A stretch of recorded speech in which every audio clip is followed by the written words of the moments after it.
රටපුරා හින්දු බෙතිමතුන් මහත් භක්තියෙන් සමරන තයිපොංගල් දිනය අදයි. සරුසා රස්වනු නෙලා ගැනීමෙන් පසු හින්දු බෙතිමතුන් හිරු දෙවියන් වන්දනා කරන තයිපොංගල් දිනය සැමරීම සඳහා අද උදෑසන සිට හින්දු කෝවිල්වල විශේෂ උත්සව සංවිධානය කර තිබුණේ. වෙනදාටත් වඩා මෙවර තයිපොංගල් උත්සවයේ මහත් උත්සවශ්‍රීයෙන් හින්දු බෙතිමතුන් සැමරූ බවද අප ප්‍රාදේශීය වාර්තාකරුවෝ පවසති. හින්දු බෙතිමතුන් නව වසරේ පළමු දිනයේ ලෙස සලකන්නේද තයිපොංගල් දිනයයි. ගෙවී ගිය වසරේ සාර්ථකත්වය ස්මරණය කරමින් ලබන වසරේ වැඩි ශාස්ත්‍රීයත්වයක් පතා හින්දු බෙතිමත් වූ මෙම උත්සවය පවත්වති. හිරු උදා වීමට පෙර තම ගොවි බිම්වල සිට අලුත් සහල් සූර්ය දිව්‍ය රාජ්‍යයට පූජා කිරීම ප්‍රධාන ආගමික අංගය වේ. තම නිවෙස්වල මිදුලේ වර්ණ ගැන් වූ සහල් කුඩු වලින් මෝස්තර ඇඳ ඒ මතු පිට කිරි ඉතිර වීමද තයිපොංගල් උත්සවයේ දක්නට ලැබෙන විශේෂ චාරිත්‍රයකි.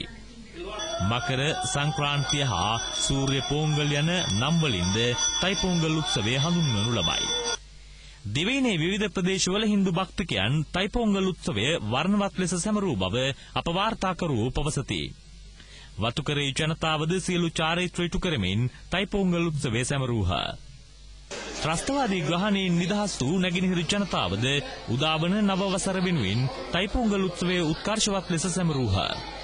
ඉතා සාමකාමී වාතාවරණයක් හා දැවැන්ත සංවර්ධනයක භුක්තිය විඳිමින් මෙවර තයිපොංගල් උත්සවය සැමරීමට හැකිවීම පිළිබඳ නැගෙනහිර දෙමළ ජනතාව රජයට ප්‍රණාමය පළ කරති.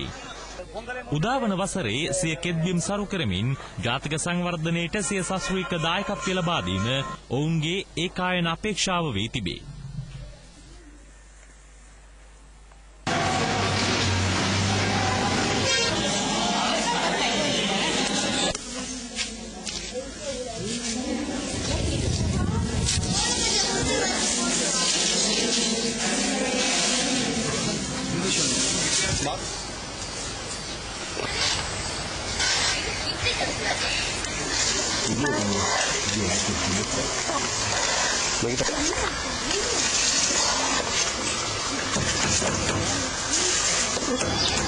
Angkat punya.